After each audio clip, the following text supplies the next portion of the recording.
교회 오면 그런 말을 자주 듣습니다. 또는 다른 사람들에게도.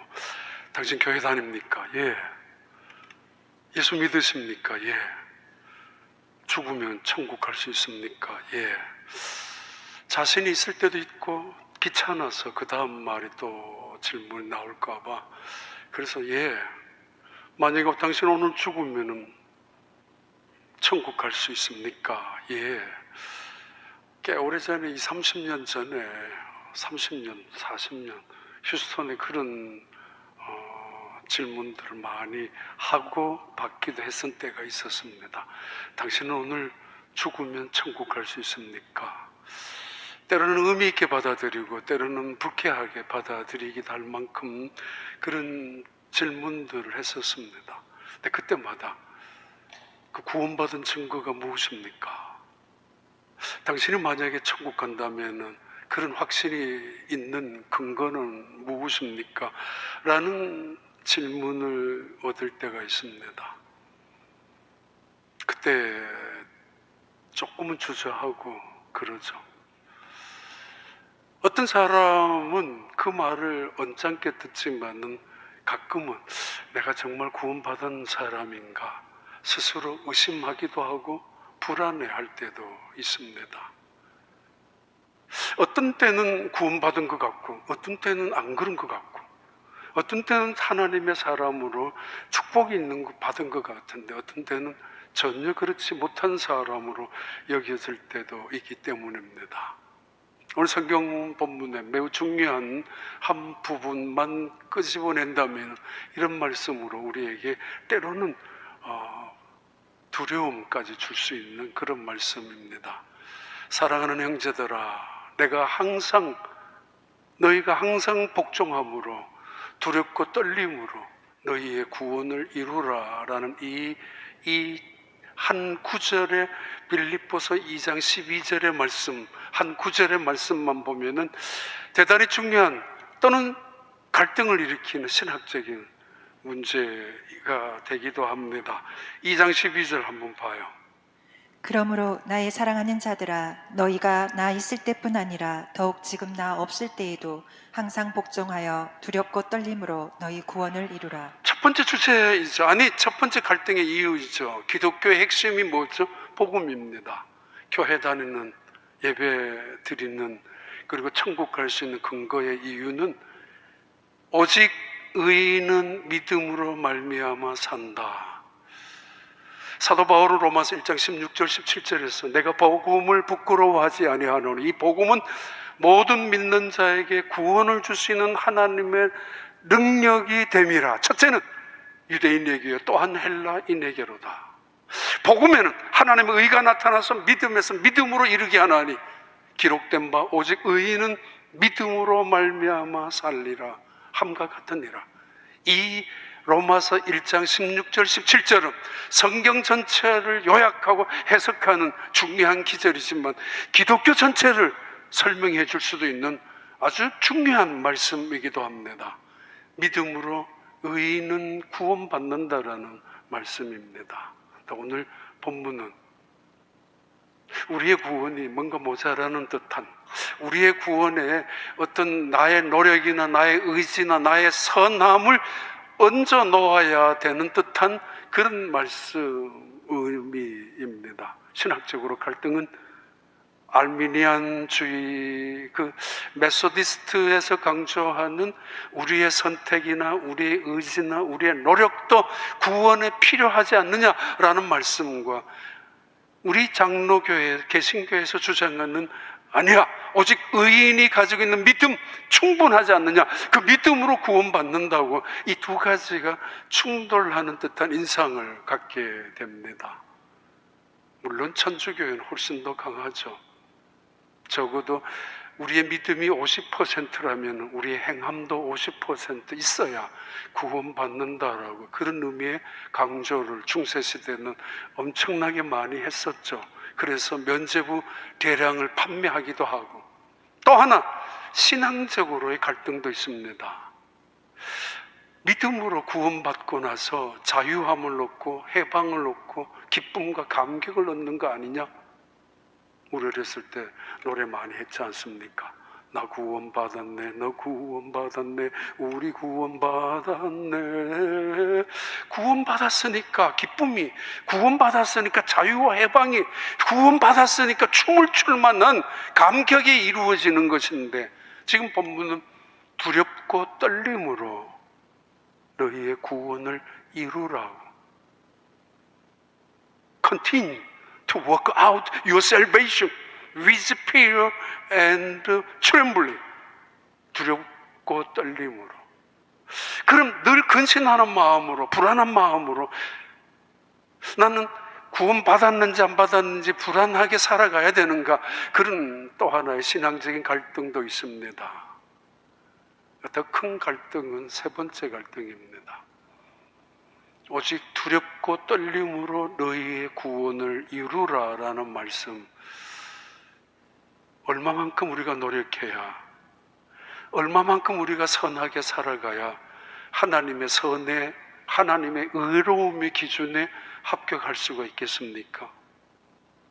얼마나 이 땅에서 깨끗하게 살아가야 하나님으로부터 인정받을 수가 있습니까? 하나님의 수준의 의로움, 하나님이 갖고 있는 거룩함, 그 기준에, 그 수준에 도달할 수 있습니까?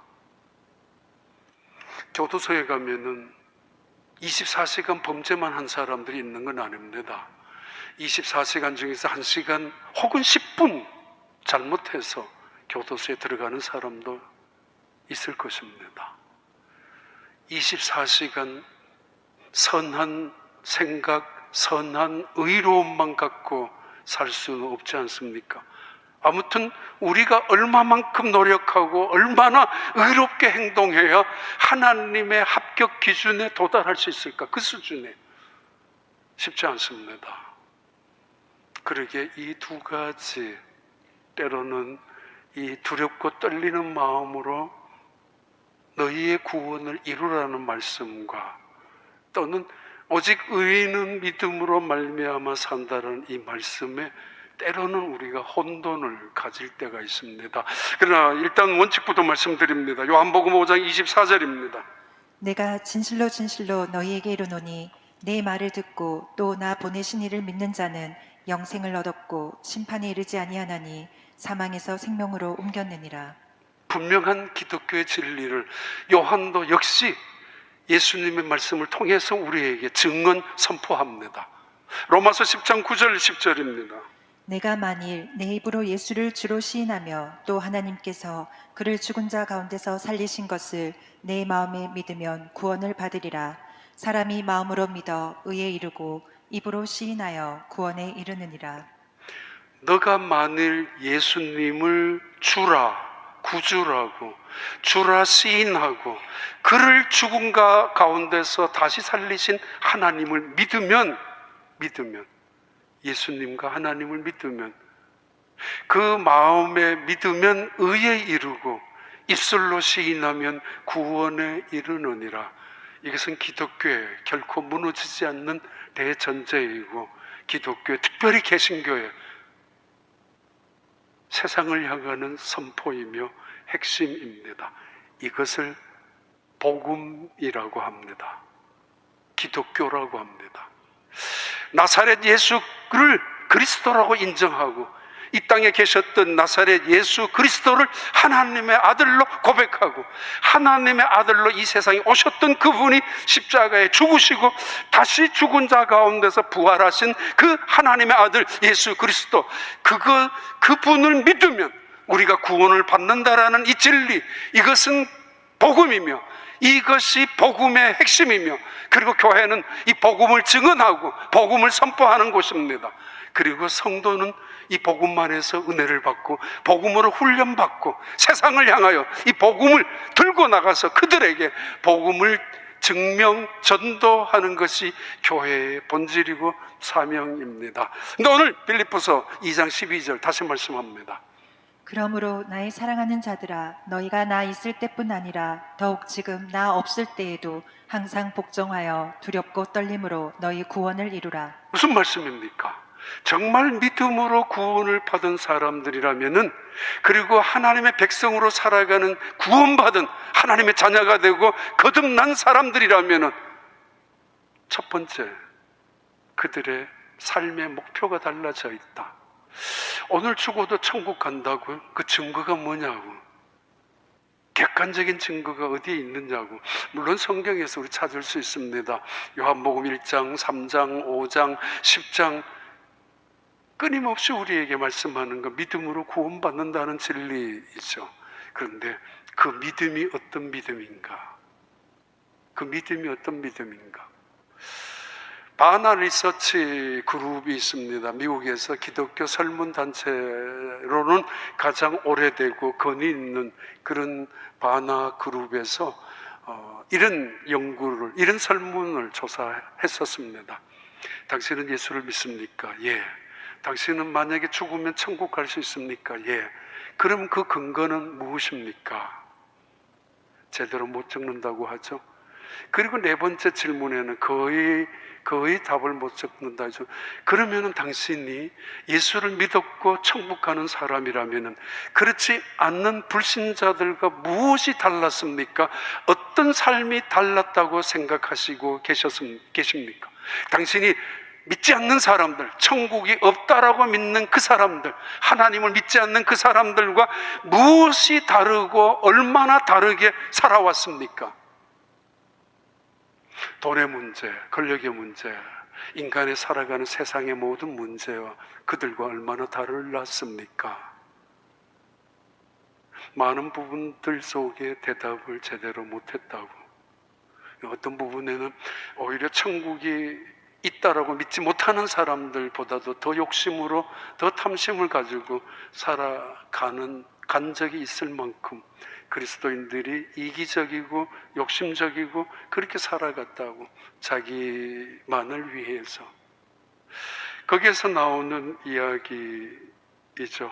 그리스도인의 양심 선언이라고, 바로 로널드 사이더라는 이분의 책을 인용합니다. 그리스도인의 양심 선언. 믿음으로 구원받는다라는 이 한 가지를 붙잡고는 있었지만은, 이미 천국 간다라는 그 진리는 믿고 있었지만은, 그런데 그렇게 살지 못했다고. 그렇게 살지 못했다고.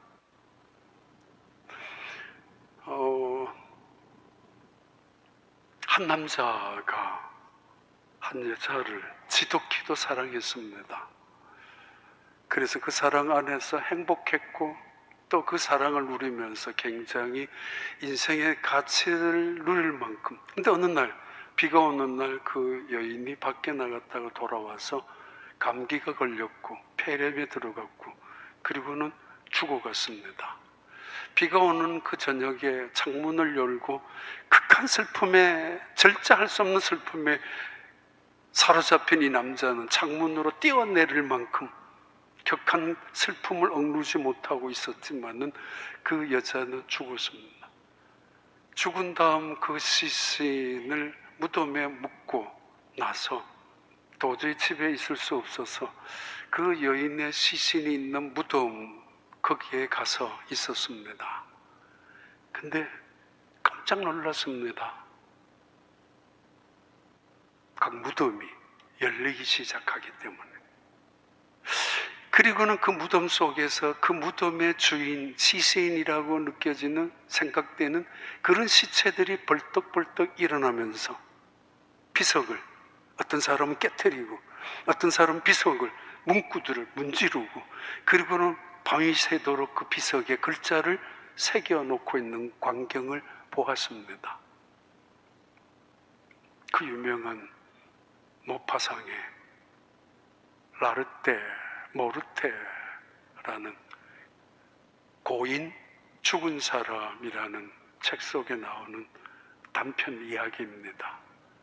그 당시 유럽의 중세 시대를 마감하고 개신교 시대를 통해서 오직 믿음으로 의롭다라는 그 진리를 붙잡고 살아가는 그 시대, 100년, 200년이 지난 다음 18세기, 19세기로 넘어가는 그 순간, 유럽에서 대부분의 기독교인들은 믿음으로 구원받는다는 그것 하나 붙잡고, 그러나 그들은 세속적으로 살아갔고 타락한 본성을 그대로 가지고 살아갔었고, 그리고 세상에는 부도덕한, 아주 수많은 부도덕한 부패와 불륜들의 이야기들이 가득 찬 이 세상이 그때 유럽 사회였습니다. 그 시대를 반영하듯이 죽은 시체들이 무덤 밖으로 튀어나와서 적어인 묘비를, 오늘 2장 13절의 말씀은 우리에게 이렇게 믿음으로 구원받는 사람들에게 나타나는 현상이, 증거가 하나의 일어나는 일이 있는데 그것이 13절입니다. 다시 한번 읽겠습니다. 너희 안에서 행하시는 이는 하나님이시니 자기의 기쁘신 뜻을 위하여 너희에게 소원을 두고 행하게 하시나니. 구원받은 사람이라면은 그 안에 하나님이 임재하시지 않습니까? 예수님을 영접했다면 예수님이 우리 속에 거하신 거 아닙니까? 때로는 말씀으로, 때로는 성령 안에서, 우리 안에. 그런데 하나님은 우리 속에 오셔서 우리의 마음을 바꿔주시는데, 그 마음에 바꾸는 목표가 바꿔지는데 그것이 하나님을 기쁘게 하는 것입니다. 내 인생의 주인이 바뀌어졌습니다. 내 인생의 목표가 내게 있는 것이 아니라 주인에게 있습니다. 역사의 주권자, 역사의 주어가 달라졌습니다. 하나님이 천지를 창조하셨다고, 그것 시작하는 그 역사의 주권자, 주인이 나에게 사명을 주십니다. 내 안에 오셔서 어떻게 하면 하나님을 기쁘게 하며 살 것인가. 이것이 구원받은 사람의 특징 중에 첫 번째 나오는, 거듭난 하나님의 사람들이 가지고 있는 첫 번째 현상 또는 이미지 또는 삶의 변화입니다. 이거를 칭의라고, justification이라고 할 수 있습니다. 내가 변한 것입니다. 어떻게 해요? 내가 인생의 주인이 아니라 내 삶의 주인이 주님이라는 것. 주님이 내게 오셔서 나의 인생의 목표를 바꾸어 가시는 것, 그게 하나님을 기쁘게 하는 선한 생각을 의미합니다. 어린아이가 태어나서 3살, 4살 되면 엄마한테 묻지 않습니까? 엄마 나 나왔어? 맞아? 정말이야? 때로는 걱정해서, 때로는 좀 불안해서, 아니면 때로는 엄마를 더 확인하고 싶어서 묻기도 하고, 늦은 아이들은 6살까지, 7살까지도 묻기도 하죠. 어떤 아이는 아빠한테 아빠가 내 아빠 맞냐고 자랑스럽기도 하고, 또는 기분이 좋은 거 한 번 더 확인해서 내가 아빠 아들이라는 거, 그리고 당신이 나 아빠라는 거 너무도 자랑스러워서 묻고 싶을 때도 있지 않습니까? 그런 아이가 귀엽죠, 예쁘죠, 사랑스럽죠. 그리고 부모님도 역시 자랑스럽죠. 얘가 내 아들이고 얘 내 딸이라고. 4살, 5, 6살까지는 그럴 거예요. 중학생이 되고 고등학생이 되고 대학생이 되고 결혼을 하는 아이들이 엄마한테 물어요. 엄마가 내 엄마 맞냐고. 아버지한테 묻죠. 확인하죠. 아버지 정말 내가 당신의 아들 맞습니까? 둘 중에 하나입니다. 얘들이 뭔가 잘못하고 있는지, 아니면 지능적으로 문제가 있는지. 어렸을 때 묻기 시작했다면 끝납니다. 한두 번, 1, 2년으로 우리 아빠야, 우리 엄마야 확인되고, 아니 그것으로 인정되고 있죠. 그 다음부터 그 의심, 걱정, 고민할 필요 없습니다. 그 다음에는 아빠의 자랑이, 아빠의 기쁨이 우리 어머니가 무엇을 좋아하는지를 생각하고 기뻐하는 일을 향하여 살아가는 자식, 효자라고 하죠. 아니 20살, 30살이 되면서도 아버지한테 여전히 우리 아빠 맞을까 고민하는 것은 그렇게 살지 못하고 있다는 것의 증거이지 않습니까? 내가 구원받았는가 안 받았는가에 대한 고민은 내가 하나님의 자녀로 살아가지 못하고 있다는 증거일 수 있습니다. 내가 거듭난 사람이라면 그 다음부터는 여기에 집중하는 것입니다.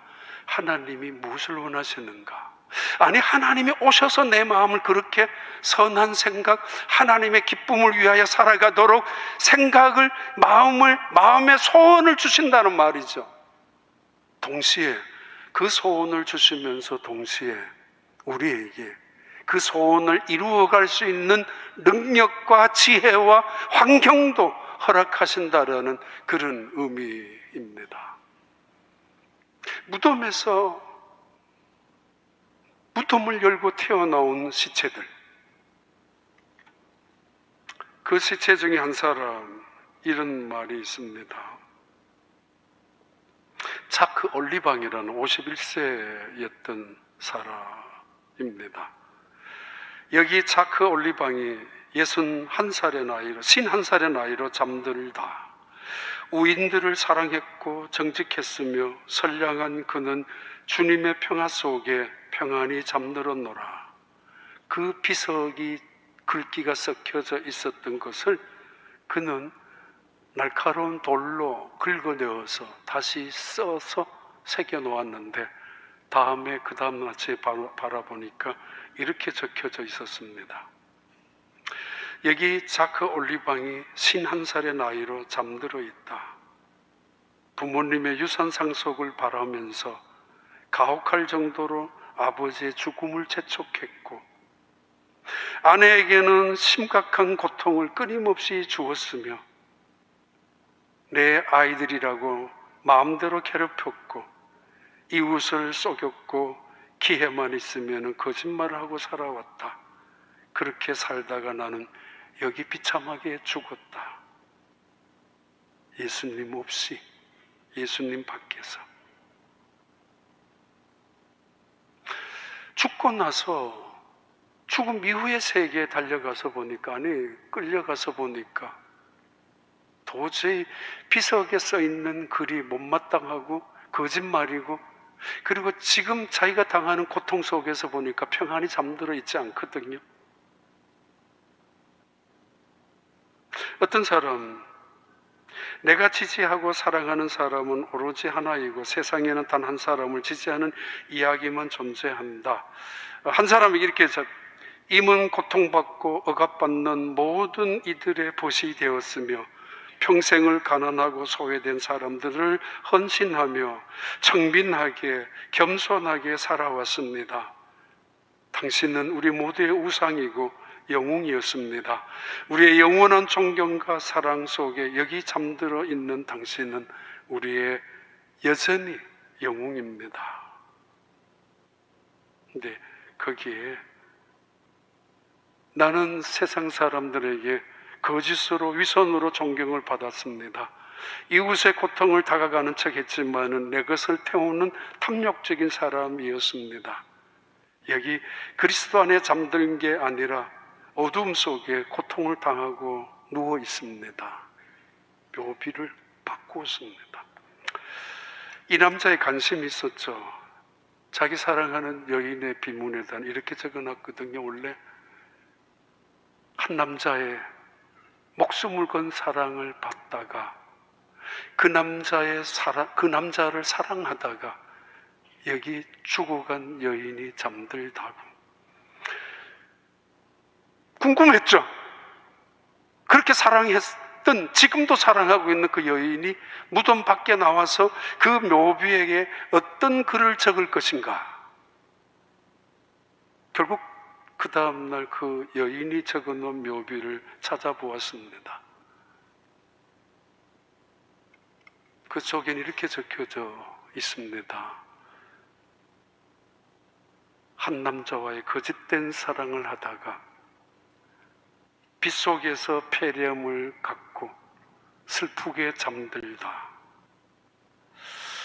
우리가 생각하기에는 가장 행복한 사람 같이 느껴졌지만 그 사람, 그 여인들 밖에 나와서 가장 불행한 여자인 것처럼 비를 맞고 폐렴으로 죽어갔다고. 공통점 하나 있습니다. 그들은 죽음 이후의 세상이 고통이라는 것, 그리고 살았던 인생이 잘못된 인생을 살았다는 것, 자기의 고난 속에, 고통 속에, 이기적인 욕심 속에 살았다는 것. 그래요. 로마서 8장 6절부터 9절까지 말씀입니다. 육신의 생각은 사망이요 영의 생각은 생명과 평안이니라. 육신의 생각은 하나님과 원수가 되나니 이는 하나님의 법에 굴복하지 아니할 뿐 아니라 할 수도 없음이라. 육신에 있는 자들은 하나님을 기쁘시게 할 수 없느니라. 오직 의인은 믿음으로 말미암아 살리라. 이 말씀은 명확한 진리입니다. 결코 흔들려서는 안 되는 진리입니다. 그런데 그 믿음은, 믿음의 핵심, 구원받은 사람의 그 믿음의 중심 속에는 하나님을 기쁘게 하고 싶은 소원으로 바뀌어지고 있다는 거죠. 돈을 벌어도, 내가 권력을 잡더라도, 내가 그래서 은혜를 받고 나서 세상의 선교사로 달려가는 이유가 하나님의 기쁨이 되기 위하여, 아니 하나님이 내게 오셔서 그 소원을 주시고 그 소원을 마침내 이룰 수 있도록 능력을 주시는 분이 하나님이기에, 당신 오늘 구원받았습니까? 천국 갈 수 있습니까? 예. 왜? 내 인생은, 내 목표는 하나님을 기쁘게 하는 것이 내 인생의 가장 중요한 우선순위였습니다. 그것이 증거라는 거죠. Justification, 칭의의 중요한, 우리 속에 오셔서 하나님을 기쁘게 하는 삶으로 바꾸어가는 것. 나만을 기쁘게 하고 나 한 사람의 욕심만을, 또는 내 사랑하는 어떤 사람만을 위해서 살아가는 것도 뭐 불행한 것은 아니지만 그것을 구원받은 사람의, 거듭난 사람의 증거라고 말하지는 않습니다. 몰도바 선교사님의 편지 가운데 나와 있는 이야기예요. 우크라이나 전쟁이 나면서 많은 피난민들이, 많게는 1,000만, 700만 명, 800만 명 유럽으로 피난 나왔습니다. 우크라이나 옆에가 폴란드 밑에가 몰도바인데 몰도바에 가장 많이 들어와 있대죠. 그래 몰도바의 피난민들, 난민들이 우크라이나에서 왔는데 그 몰도바에 있는 약한 교회들이 굉장히 많다 그래요. 힘든 교회들, 침례 교회. 근데 그 교회들이 연합해서 우크라이나에서 건너오는 난민들, 몰도바에 들어온 난민들을 교회가 책임지기 시작했었다고. 그 중에 올가라는 한 가정의 할머니, 연세 많지 않지만 할머니 올가, 딸을 데리고, 딸이 낳은 손주들과 함께 6명을 데리고 몰도바에 왔는데, 그 교회들이 다른 피난민들처럼 그들을 보호해 주기 시작했던 이유가, 정부에서는 거절합니다. 워낙 가난한 나라니까 정부에서도 어떻게 대책이 할 수 없습니다만은 교회들이 그렇게 선언했었대요. 하나님이 기뻐하시는 일이라고. 교회가 이때를 위하는, 그래서 준비된, 그래서 세워둔 곳이 아닌가라. 하나님의 기쁨을 생각하고 그것을 소원으로 삼는 사람들, 그들이 거듭난 구원받은 사람이라는 거라면은 두 번째 또 있죠. 빌립보서 2장 14절 15절입니다. 모든 일을 원망과 시비가 없이 하라. 이는 너희가 흠이 없고 순전하여 어그러지고 거스르는 세대 가운데서 하나님의 흠없는 자녀로 세상에서 그들 가운데 빛들로 나타나며. 첫 번째 중요한 칭의, 거듭남, 자녀됨, 한순간에 우리가 구원받는 것을 의미한다면 두 번째 이 말씀은 성화에 가깝습니다. 성화, sanctification이라는 거룩함으로 살아가는, 하나님의 자녀답게 이제는 살아가는, 하나님의 수준, 하나님의 자녀의 수준을 갖고 살아가는 그런 의미입니다. 어그러지고 비틀어진 세대 속에, 비틀어졌다는 이야기는 낚시의 바늘처럼 괄기가 있어서 말을 해도, 살아가더라도, 사람을 만나더라도 긁어야 되고 상처를 내야 되고 피를 내야 되는 비틀어진 세상, 그리고 어그러진 세상이라는 것은 거역, 반역, 그리고 언제나 거스리는 그런 세대, 어그러진 세대를 말합니다. 얼마 전에 작년 초에 모로코에 지진이 났었고, 그 옆에 있는 리비아에 홍수가 났는데 그 두 지역을 오고 갔었던 선교사님의 편지가 기억이 납니다. 지진이 나서 수백 명, 수천 명이 아직까지 땅속에 묻혀 있는데 미처 정부의 여력도 없고 NGO 세상의 단체들 찾아오지만은 그것까지 할 수 있는 힘이 없어서 땅속에 묻혀 있는 사람들이 수천 명이 남아 있다고. 그것보다 더 비참한 거는 홍수가 나서 리비아 댐이 3개가 무너졌는데 그 홍수의 그 흙더미 속에 묻혀 있는 사람들 아직까지 찾아내지도 못하고 드러내지도 못한 채로 몇 달을 보내고 있는 나라들이 이 세상에 놓여져 있다고. 그러면서 썼던 표현이죠. 비틀어진 세상, 어그러진 세상. 인간이 삐뚤어지고 비틀어지고 인간의 욕심과 탐욕으로 어그러지며 교만과 오만으로 거역하는 이 세상 속에 옛날에는 철쭉이 피면은 개나리 피면은 목련부터인가 그래도 차례 피었지만은 요즘은 세상의 꽃들도 정신을 못 차리는지 시도 때도 없이 피고 있습니다. 삐뚤어지고 뒤틀려져 있는 세상, 지구 자체도 뒤틀려져 가고 있는 세상에 말합니다.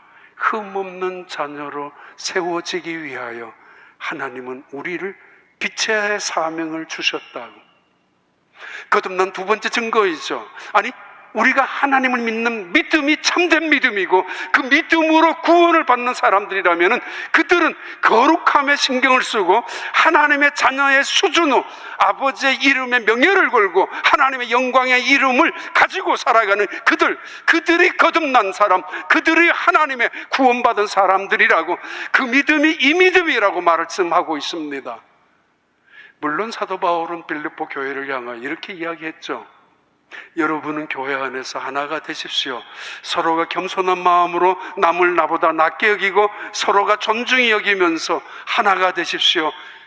불평이나 다툼으로 하지 말고 언제나 하나가 되는데 힘쓰십시오. 그리고 예수님의 마음을 품으십시오. 그는 낮아지고 겸손하고 죽기까지 복종하신 분 아닙니까? 그런데 기억하십시오. 하나님은 그 예수 그리스도를 죽도록 죽는 자리까지 복종했던 예수님을 부활시키셔서 높은 자리에 올리셨습니다. 가장 높은 자리에. 그리고는 말씀하죠. 그러므로 내가 있을 때에도 없을 때에도 항상 두렵고 떨림으로 여러분의 구원을 이루십시오. Do everything without grumbling. 불평하지 말고, 어떤 일이 있더라도 불평하지 말고, 컴플레인이나 또는 악용하지 말고 구원을 이루라고 우리에게 요청하고 있습니다. 이걸 칭의의 단계라고 볼 수도 있을 것입니다. sanctification이라는, 여기서 가장 중요한 것은 죄와 멀어지는 것입니다. 죄와 관계없이 살아갈 수는 없겠지만 어그러진 세상, 삐뚤어진 세상 속에 온통 죄악이 가득한 세상, 한 사람의 죄만 봐요. 얼마나 무거운지. 일생 30년, 50년, 80년, 100년 살았던 그 사람의 저질렀던 죄가 얼마나 많겠습니까마는 그래도 한번 죄를 따져봐요. 얼마나 무거운지, 얼마나 큰지, 얼마나 무서운지. 두 사람 죄, 10사람, 100사람, 1000사람, 10,000사람, 수억만 명의 죄악들이 태산보다도 더 큰 이 죄악들을 어떻게 해결할 수 있습니까? 예수님이 세상에 오셔서 그 죄를 마치 진공청소기처럼 흡입 빨아들였고 마치 재덩어리 것처럼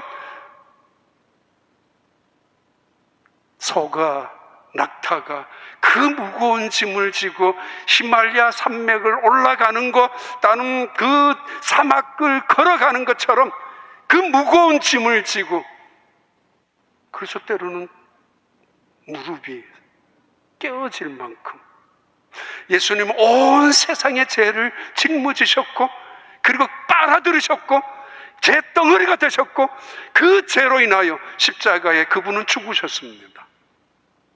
두렵고 떨리는 마음으로 너의 구원을 이루라. 그분의 그분의 죽음을 통하여 우리는 제사함을 받았고 그 제사함을 통하여 구원과 감격과 기쁨과 자유를 얻었습니다. 그러나 가벼이 여기지 말라고, 그러나 경히 여기지 말라고, 어떻게 제사함을 받았는지, 어떻게 구원을 받았는지, 그래서 이 어그러진 세상 속에 어떻게 죄와 싸워서 이겨야 되는지, 너희들이 하나님과 가까워지면 가까워진 만큼 죄는 멀어질 것이고, 죄와 가까워지면 죄와 가까워진 것만큼 우리는 하나님과는 멀어지게 되는 것이 사실입니다. 패션 오브 크라이스트라는 영화가 있었죠. 오래전에 많은 분들이 그랬어요. 그 십자가에 돌아가신 예수님이 돌아가신 장면이 너무도 고통스럽고 너무도 끔찍해서 눈을 감았다고, 도저히 더 이상 볼 수가 없어서 괴로워서 힘들어서, 그래서 그 영화를 보는 순간에 그 순간만은 눈을 감았다고. 맞아요. 그러나 틀렸습니다. 우리 인간이 표현할 수 있을 만큼 최상의 표현이 그거였고, 영화가 예술이 표현할 최고의 것이 그 영화 속에서 그 예수님의 죽으심의 표현이지, 사실은 훨씬 더 고통스럽고 상상도 할 수 없을 만큼 훨씬 더 무서운 장면, 그 순간이었습니다. 왜요? 죄가 어찌 간단한 것입니까? 죄가 어찌 소홀히 여길 수도 있는, 우습게 여길 수 있는 것이 죄입니까? 하나님이 자기의 아들을 버리면서까지, 그 하나님의 아들을 저주하기까지, 죄가 하나도 없는 자신의 아들을 내버려 두시기까지, 그래야만 죄가 없어지고 그래야만 죄가 해결받는데, 아니 끔찍해서 눈을 뜰 수가 없었다고요? 그 이상이에요. 더 훨씬 더 무서운 거예요. 더 끔찍하게 죽었던 것이 예수님의 십자가의 죽음이었어요. 죄가 얼마나 무서운 건지. 근데 사람들은 이 죄를 가벼이 여기죠. 그러기에 이 세상 속에서 하나님은 너희들을 흠없는 자녀로 세워놓고, 그리고 너희들로 하여금 빛들이 나타나서 세상을 향하여 어두움에서는 빛으로, 그리고 썩어가는 속에서는 소금으로, 그리고 복음이 없는 곳에서는 복음의 사람으로 너희들을 세워주기 위해서 이 땅에 남겨둔 거 아니냐라고. 성화해. 그래, 그거 한번 봐봐요. 요한일서 5장 11절 13절입니다. 또 증거는 이것이니 하나님이 우리에게 영생을 주신 것과 이 생명이 그의 아들 안에 있는 그것이니라. 아들이 있는 자에게는 생명이 있고 하나님의 아들이 없는 자에게는 생명이 없느니라. 내가 하나님의 아들의 이름을 믿는 너희에게 이것을 쓰는 것은 너희로 하여금 너희에게 영생이 있음을 알게 하려 함이라. 사도 바울은 말합니다. 내가 있을 때 너희들은 복종을 참 잘했었지 않냐고. 근데 내가 없을 때 들어보니까 너희들 순종하지 않는 것 같은데, 오히려 불평하고 있는 것 같은데, 그래서는 안 돼. 거듭난 사람이라면은 사람 앞에서나 하나님 앞에서나, 내가 있을 때나 없을 때나, 가정에서나 직장에서나 교회에서나 한결같은 사람이 되어야지. 바로 너희들은 어디 있든지 빛들로 드러나기 위하여 내가 너희들에게 구원을 준 거 아니냐라고. 구원받은 사람들이라면 직장에서나 가정에서나 교회에서나 세상에서나 어디에서나 똑같은 사람으로 똑같이 순종하고 살아가는 것이야. 그러면서 두렵고 떨리는 마음으로 구원을 이루어 가야지. 너무 경히 여기지 말라고 한결같은 사람의 모습을 강조하고 있기도 합니다.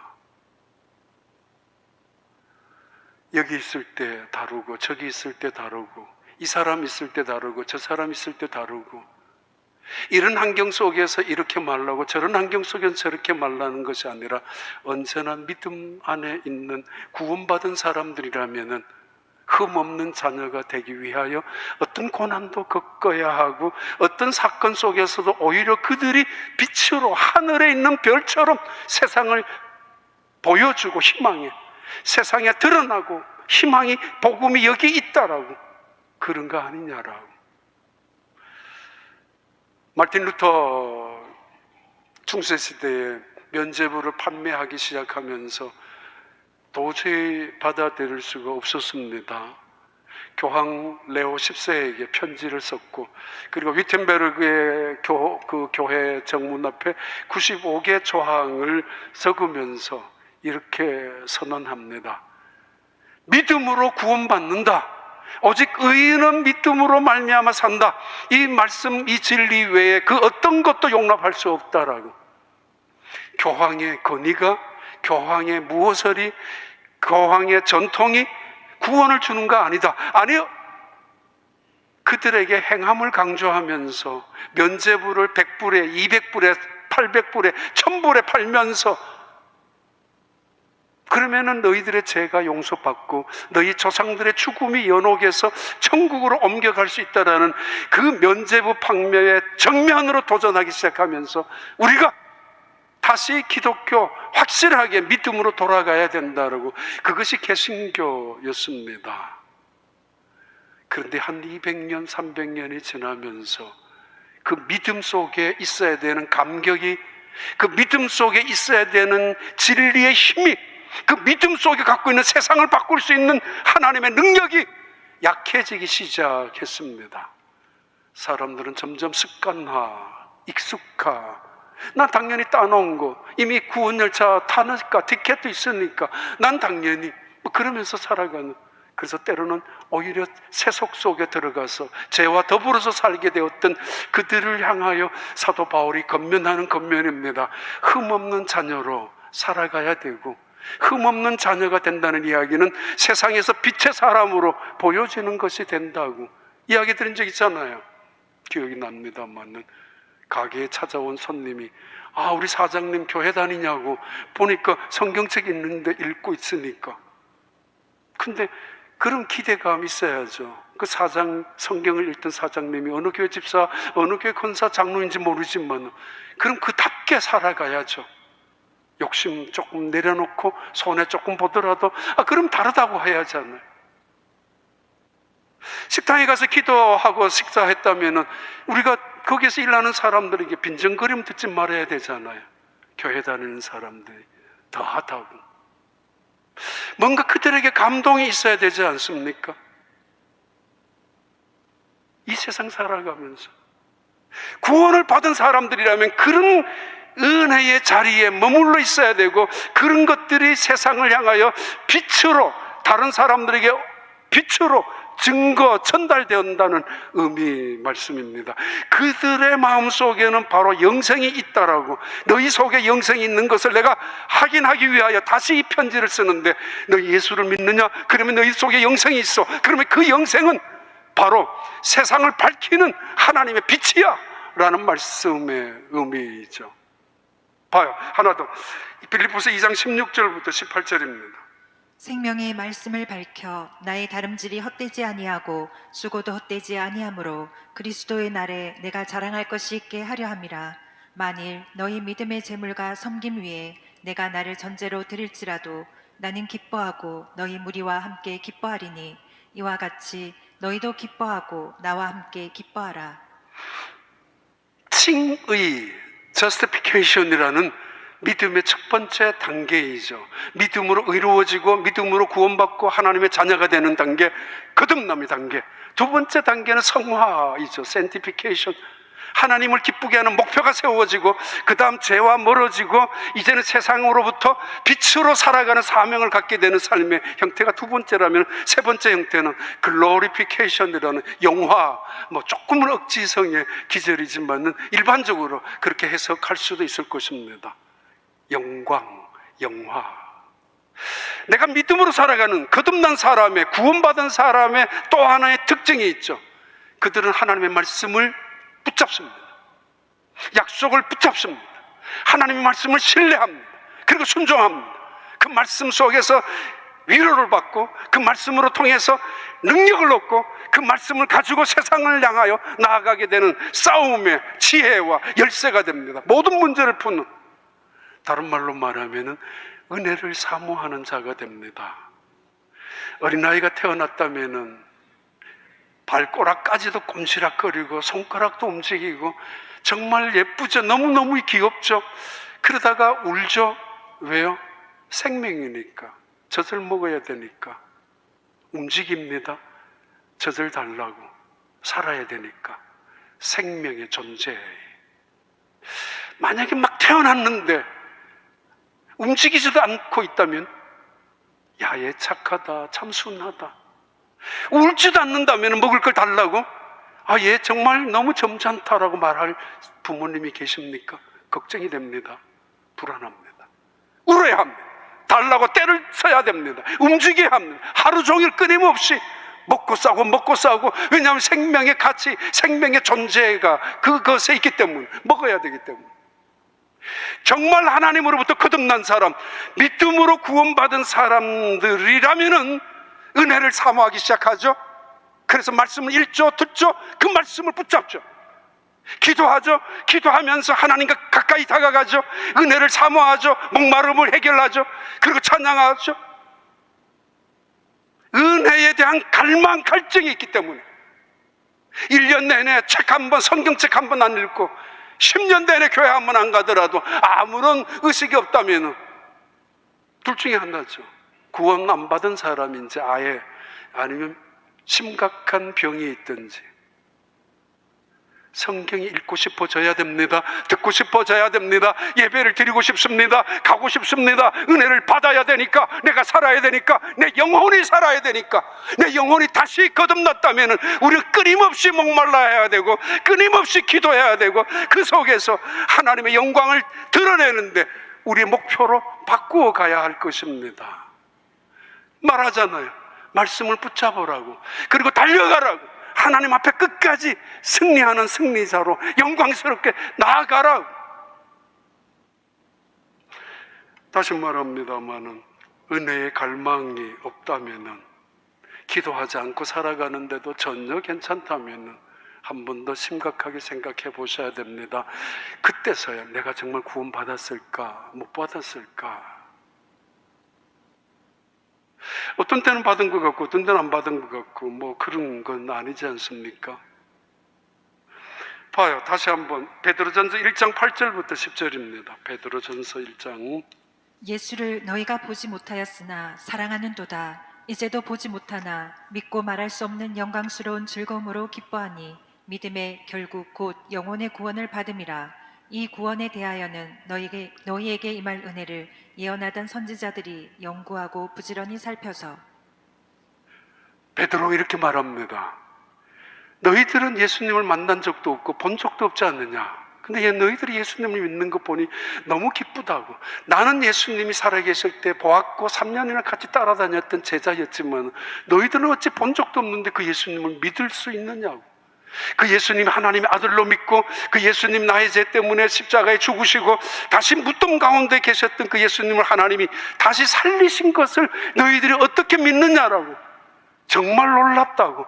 이것이 너희들이 구원받은 증거이며 이것이 너희들이 하나님으로부터 은혜 받은 증거가 아니겠느냐. 구원받은 거듭남의 믿음의 가장 객관적인 증거는 내가 예수 그리스도를 믿는 것입니다. 그리고 너희들은 예수 그리스도를 믿을 뿐만 아니라 그를 사랑하는구나. 이것이 너희들에게 나타나는 영혼의 구원, 결국은 믿음의 구원이 아니냐. 하나님을 믿어요. 하나님을 사랑하는 거가 되죠. 예수님을 믿어요. 나의 구주로 예수님을 사랑하죠. 그래서 하나님을 사랑하고 내 몸을 다해서 이웃을 사랑하는 듯이, 그래서 교회를 사랑하는 거죠. 부부가 가정을 이룹니다. 왜? 무슨 프로젝트를 하기 위하여, 정략 결혼, 서로 어떤 이익을 탐하기 위해서 가정을 이루는 것을 세상에서는 결혼이라기도 하지만 그걸 가정이라고 부르진 않습니다. 사랑해서 만났고 만나고 나니 가정이 되었고, 사랑하니까 일이 생겼고, 일이 생기니까 함께 일하면서 기쁨으로 일하고, 때로는 고난과 어려움도 극복해 나가는 거죠. 사랑, 믿음, 그것이 어떤 일을 통해서도 이겨나가죠. 이 일이 우선인 가정은 이겨나갈 수 있는 힘이 약해지게 되죠. 교회, 주님을 믿는 곳입니다. 주님을 믿는다는 것은 주님을 사랑한다는 말과 연결됩니다. 주님을 사랑한다는 말은 주님의 은혜를 사모한다는 것과 마찬가지입니다.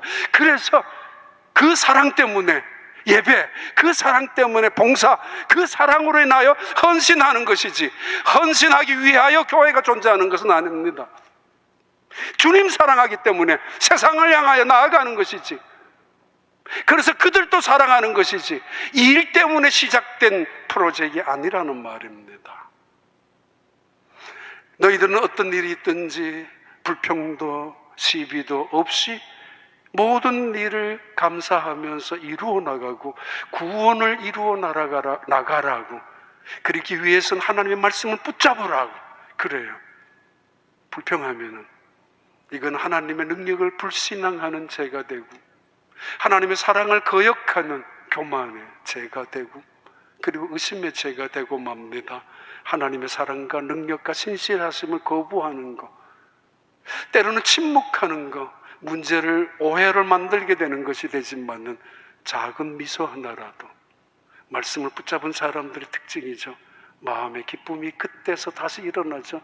그 미소와 작은 웃음, 문제를 해결하는 열쇠가 될 수도 있습니다. 오직 의인은 믿음으로 말미암아 살리라. 그러나 너희는, 다시 한번 말하는데, 너희는 두렵고 떨림으로 이 구원을 이루어 가라고, 하나님의 기쁨을 위해서, 이 세상의 어떤 죄와도 상관없는 흠없는 자녀로서, 그래서 빛을 전달하며, 그리고 은혜를 사모하는 말씀을 붙잡고, 은혜를 붙잡고, 그 은혜, 말씀, 기도, 하나님의 능력과 지혜 속에서 이 땅에서 믿음으로 승리하는 여러분이 되시길 바랍니다. 기도합니다. 사도 바울의 꿈이었고 고백이었던, 오직 너희는 하나님의 은혜 속에 머물러라고, 하나님 그런 교회가 되고 그런 복음이 역사하는 온 성도들이 되게 축복하여 주시옵소서. 예수님 이름으로 기도하옵나이다.